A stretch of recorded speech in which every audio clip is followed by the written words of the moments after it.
Olá, caríssima, tudo bem? Eu trouxe uma questão aqui de interpretação de texto, só que para isso nós temos que ler o texto é um pouquinho comprido, não muito. Então não tem como resolver sem fazer a leitura. Você me acompanha na leitura? Venha comigo aqui na telinha, então. Diz assim, ó. Passei 2 anos escrevendo o livro que acabo de terminar. A tarefa não foi realizada em tempo integral, mas nos momentos livres que ainda me restam. Há escritores que precisam de silêncio, solidão e ambiente adequado para a prática do ofício. Se fosse esperar por essas condições, teria demorado 20 anos para publicá-lo, tempo de vida de que não disponho, infelizmente. Por força da necessidade, aprendi a escrever em qualquer lugar em que haja espaço para sentar com o computador. Por exemplo, nas salas de embarque, durante as viagens de bate e volta, eu sou obrigado a fazer. Consigo me concentrar, apesar das vozes esganiçadas que anunciam os voos, os atrasos, as trocas de portões, a ordem das filas, os nomes dos retardatários.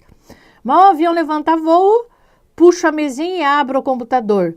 Estou nas nuvens, às portas do paraíso celestial. O telefone não vai tocar. Ninguém me cobrará o texto que prometia, a presença na palestra para a qual fui convidada, os e-mails atrasados.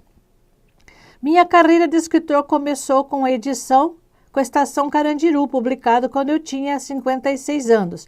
Foi grande o prazer de contar aquela história que senti ódio de mim mesma por ter vivido meio século sem escrever livros.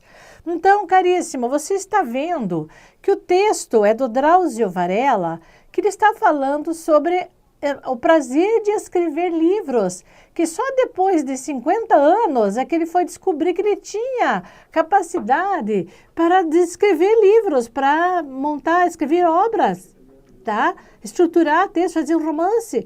Então é disso que está tratando. O texto vai até o fim comentando sobre esses autores, né? Aí, mais à frente, ele comenta aqui, ó, vou ler com você. A dificuldade vinha da timidez e da autocrítica. Para mim, o que eu escrever seria finalmente comparado com Machado de Assis, Gogol, Faulkner, Joyce, Pasquim, Turgenev e Dante Alighieri.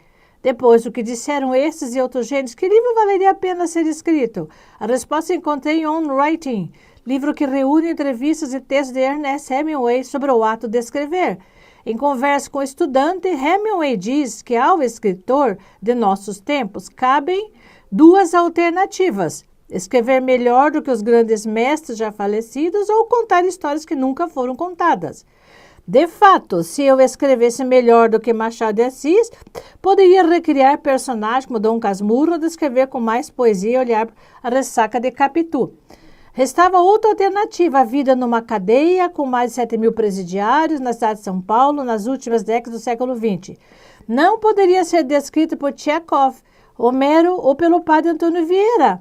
O médico que atendia pacientes no Carandiru havia 10 anos e era quem reunia as condições para fazê-lo. Ele trabalhou lá e ele podia escrever.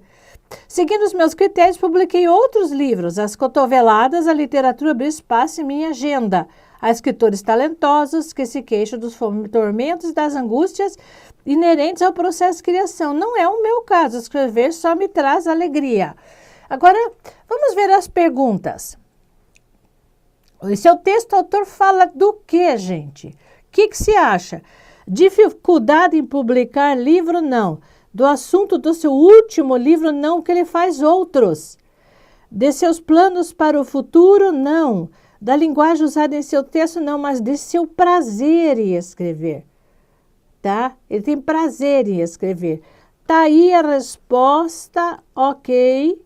Eu acho que você não teria dificuldade para resolver essa questão do jeito que Drauzio Varela descreveu aí seu interesse, né, por escrever livros. Tudo bem, caríssimo? Então é isso aí, interpretação.